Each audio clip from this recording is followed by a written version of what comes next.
I got lots of cards and letters. At one point I had a giant trunk full of get well cards, and after the surgery, I probably spent months looking through them and just reading them.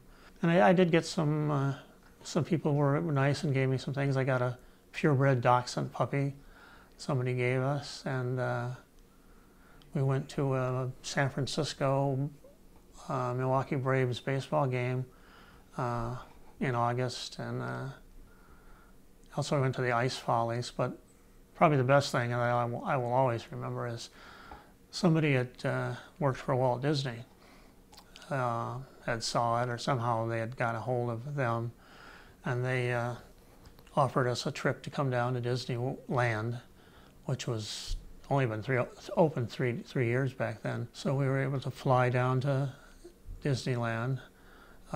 We spent the first day we went to Disneyland. It was just Disneyland then. It wasn't, just kind of a smallerish thing.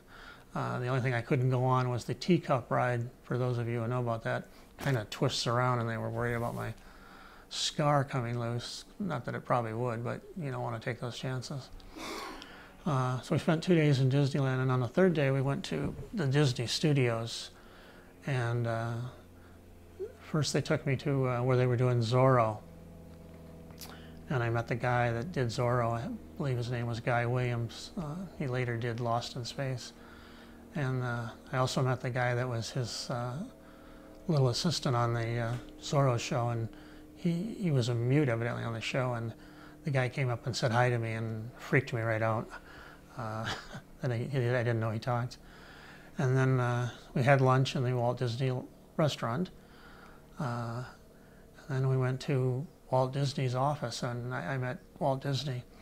And he said hello to me, and I think I sat on his lap because I still was kind of small. And he had a cell from Mickey Mouse, from one of the, I don't know where, something that they had done. And it was about this big of Mickey Mouse, and he wrote on it, what did he write? Best wishes, Tommy. Signed Walt Disney.